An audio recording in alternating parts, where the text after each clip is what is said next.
Oh my God, you look absolutely gorgeous. I haven't had the chance to say this in person. Congratulations. Thank you so much. It is so good to see you. It is amazing to see you as well.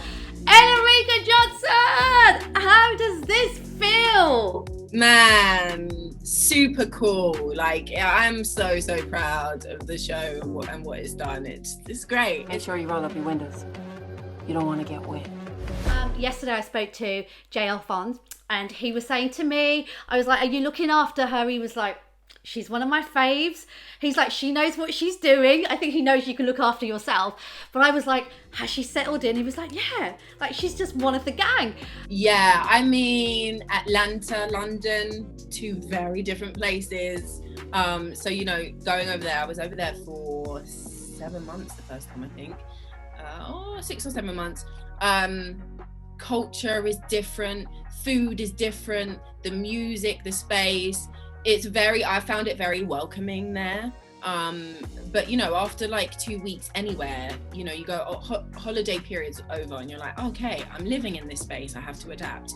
So it was a big change from London. But it was a nice one. I like Atlanta. Wondering, this character, right, Autumn Haley, she would have challenged you. Firstly, how the hell did you get those skills in the heels on the pole? Again, I'm clapping. By the way, sorry, before you answer that, because I have too much to say, I think the performance, it takes my breath away. Because you know how when people think of strip clubs, they think seedy, dirty, not, you know, men creeping around.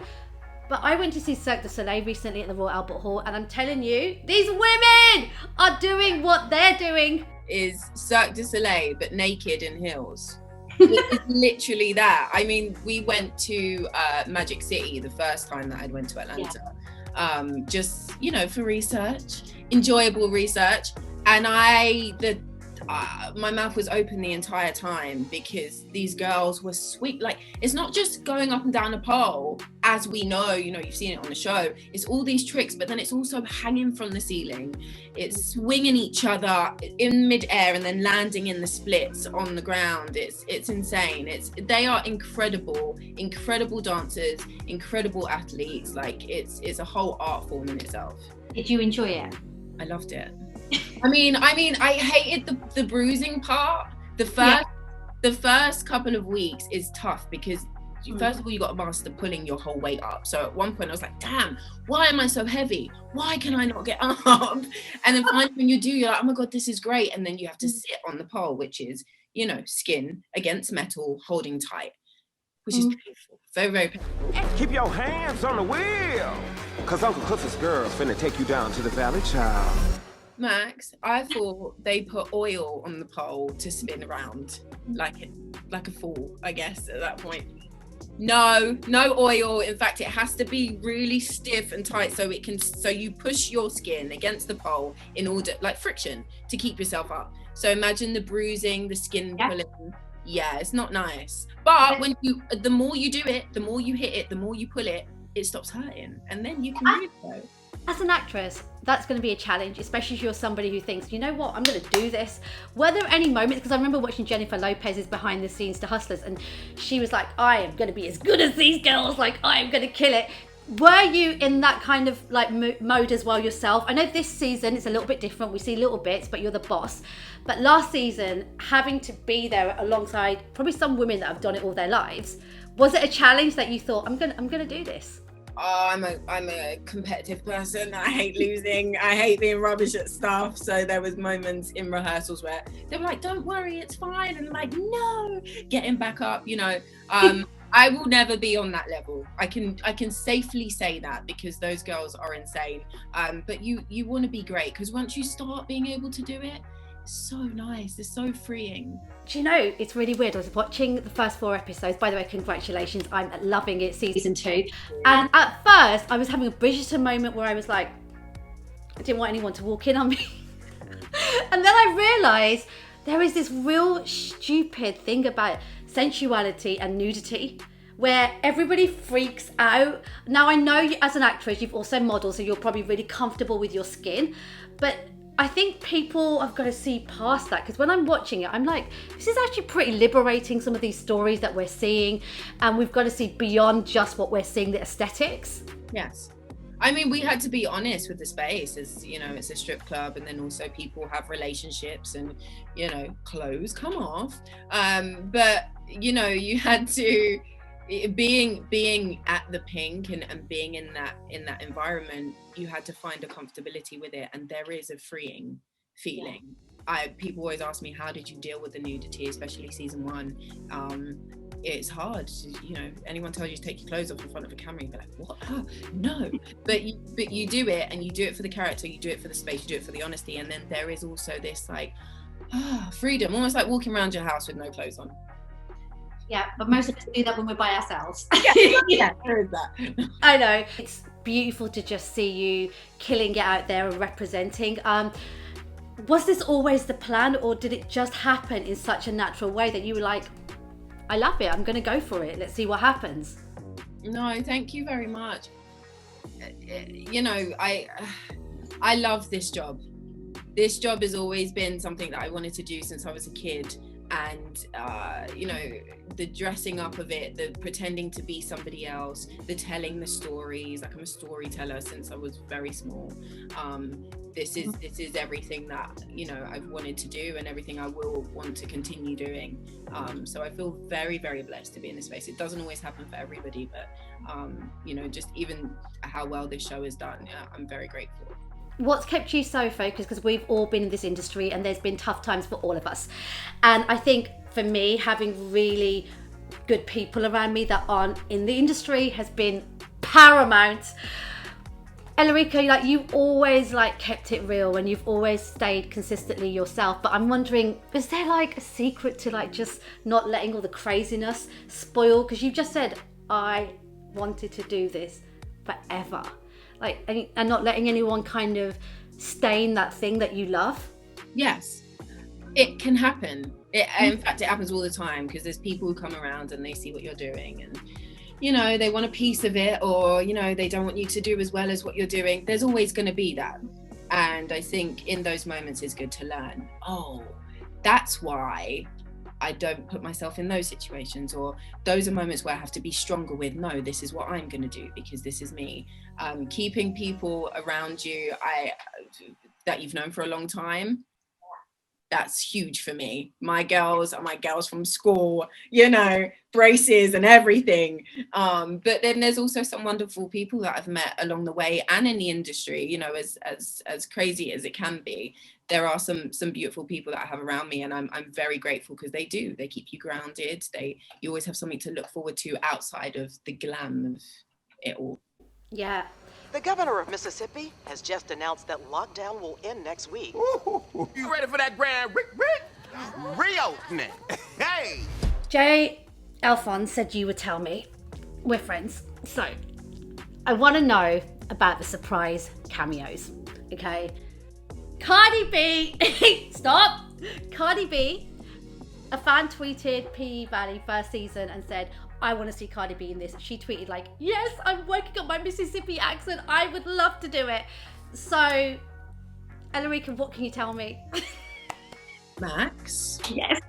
Max, I read that tweet too. And Alphonse, I'm coming for Alphonse. What I will say is, I don't know if you've noticed, but this season is everybody separate. So yes. I'm watching what you're watching. Literally, I watched some of the episodes the other day and was like, oh my God, this is what everybody's been doing when I've been on set with some of the other cast. I don't know. I'm the worst person to ask. In fact, I'm going to pass it on, and I'm going to say, ask Shannon Thornton or okay. Evans.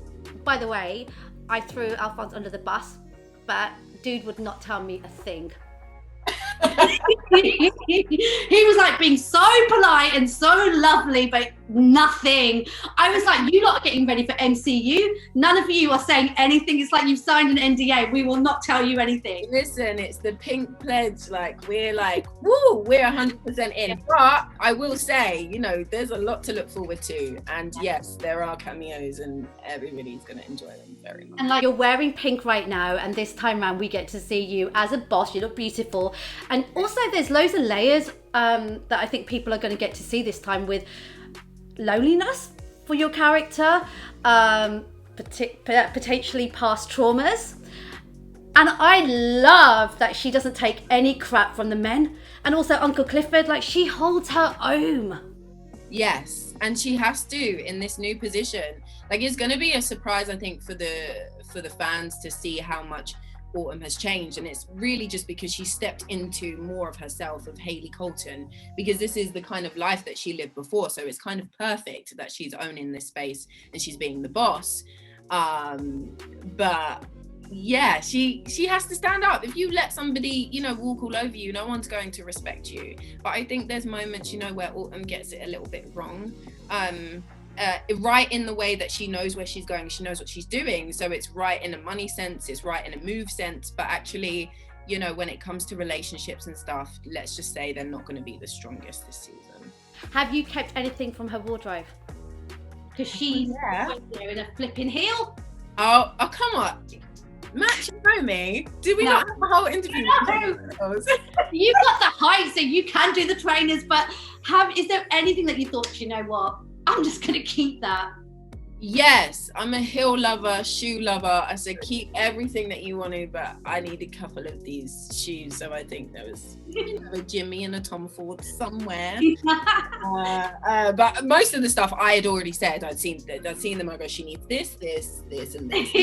Do you get to like collaborate with the styling of how you see her? Honestly, yes. Oh, that's so good. Yes, because we are given options. Katori has a very strong idea of how she wants the characters to look and to be, but it is spot on. So we're just picking from colors and shapes.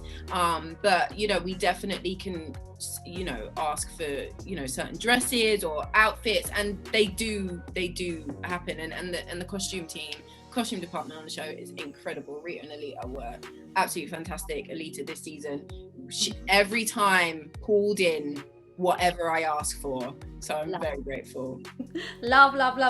When you get the call and you see season 2's coming, it's validation that you guys have done something amazing. Stars are behind it, the public have also got behind it. Does that make you smile? Do you think, yeah, I knew this was going to happen, or was it a surprise? Man, I was so grateful when that came through.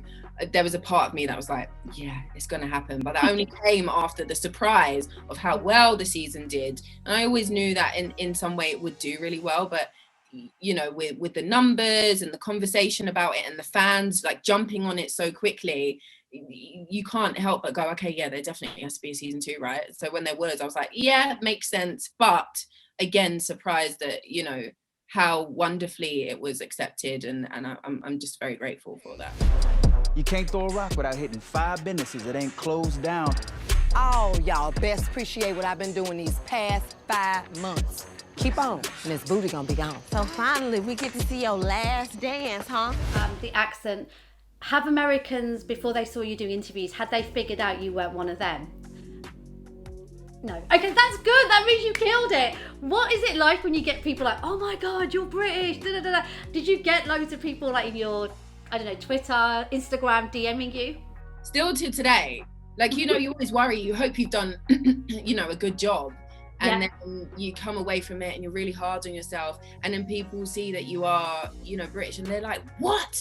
No. And then they feel really kind of hurt by it because they thought they knew who you were, and now they don't. But no, it's definitely a skill that takes a moment for me, definitely to kind of get 100% in. But I'm glad that it felt authentic. I was like that with the Power latest series. There was an actress I spoke to, Gabrielle Ryan, and I'm talking to her and I'm like, whoa, you're one of us? And she's like, yes. I was like, well done, you fooled me. I feel like there's a lot of Brits out there at the moment doing your thing. Is it nice to be amongst everyone, and are you all looking after each other? Honestly, yeah. I mean, when I first got here, because I'm in LA now, but when I first got here, I was, I've got some friends that live here, which is great. But outside of that, I was kind of like, oh man, I love home. I love London. I miss home. Yeah. But then, you get invited to like, a house party, and you're like, oh my God. And then all your people are there. And we're, us actors, us British ones are like pretty close. And so all my people were around. I got to see Nats the other day, got to see Daniel, Samsa, literally toss it, all of them. And it's so nice because it just reminds you that, oh, okay, we're everywhere and everybody's doing good. And that's just. Are you happy? Because you've worked so flipping hard, so you look like you're full of joy. But do you feel it? I hope you are, because I want you to be. Do you feel like happy? Yeah. Good. Yeah. And I'm so glad you asked me that question, because it's a question I tend to ask people, and they get all a bit weird, and they're like, well, what do you mean? Am I happy? No, I think it's so important, because so many people do incredible stuff, but behind the scenes, it's not what everybody thinks. So for me, knowing everybody's creative and we all work so hard, I just want everyone to enjoy the moment, because we all have moments that I think we're not really living sometimes, and we're just going through it. So at some point it's like, you have to enjoy this, because it's so tough otherwise. Yes, of course. No, thank you. And I hope the same's for you. I am. You have to enjoy it, and it can be tough, but exactly. Look where we are, and we do. Yeah, I know. How can I not be happy? So does this mean that you're not going to come back home? Look at you. I'm not for a little while. I'm in LA for a bit. Yeah. For a bit. I don't like to ever settle on. I've moved somewhere because home is home. London is life for me. But I'm here for a bit. I know season 2's wrapped, and I'm assuming you guys are going to hopefully. I can't see season 3 not happening. I would like to think it will. What are your thoughts? I mean, yeah. I keep saying there's like journeys for these characters that are miles and miles long, and so there's a season 2, 3, 4, 5, 6, 7, 8, or it's all there in Katori's mind, in our minds, and it's just us waiting for the green light for STARZ, Lionsgate. I think do you know what as well I love is so many black women of colour, all leading, and all of you guys behind the scenes seeing the friendships. It's so cool to see that. It exists. Yeah, it does. At some points you think, oh my God, this doesn't exist, but it does, and it's great, and I'm very proud to be a part of this show for that reason. I'm auditioning for some new girls. Beyonce, Nina, Kelly, and Michelle. The best we had are gone. I ain't no coach. You are, actually. Are there other things that are coming? Because I know you're ambitious. I mean, it's so funny that word time, because I don't seem to have any of it. But I have none of it. It's always the moving forward driving force for me. What's next? I get wriggly. So there's lots of conversations and stuff, and nothing particularly I can talk about. But yes, I'm hoping to be thrown into something very soon. So I'm spending as much time with my little dog, by the way, which you'll meet at some point. Yeah, I see that. I was like, oh my God, so cute, so cute, so cute. I'm going to enjoy that time. I was supposed to go cinema with a friend next week, and we had booked it in, and she messaged me today saying, I'm really sorry, I'm dog sitting for 4 days. And I was like, at first I was like, wow, that's a diss. Then she sent me the dog. I completely understand. I completely understand. They're like, I hate saying they're like children, because my friends with children are like, no, they're not. And I'm like, but my version of what a child is, I don't have children yet, so. Yeah. Well, listen, Elarica, absolute pleasure. I'm so happy for you. Congratulations. Thank you so much. Is there anything you would like to say to everybody out here that's just like so happy and proud of you, but also people that look at you and think, wow. Yeah, I think like looking at the pandemic and stuff like that, I know it's brought a lot of people's morale down, and just like, the expectations of what they want to do moving forward. It's been a difficult time, but everything that you have planned for, everything that you've wanted to do is still available, it's still there. It's just a way of tackling it differently this time. But keep moving forward, keep working hard, and go get what you want. Yeah, and be happy. And be happy. Of course, Exactly. happiness is everything. Yeah. You are just a ball of happiness. Oh my gosh. Congratulations. When I get home. Yeah, congratulations. Episode 4. I'm thinking what's going to happen next, but at the moment yeah, I'm a bit upset for you, like that your friend dashed you out. I thought that was so mean, by the way, that you're living up. I mean, yeah, those relationships. It's such a shame the relationships have, have been tarnished a little bit. That's real life, isn't it? They've made it does. Yeah, it's real. It's true. If it really is, but there's still some episodes to go, and hopefully there's mending. I hope so. Big hug. Sending you lots of love. Have an amazing day. Oh, I'm so happy for you. Take care. Honestly, love you. I suggest you follow my lead. Effa, I want you to remember how you even got in a position to buy this club.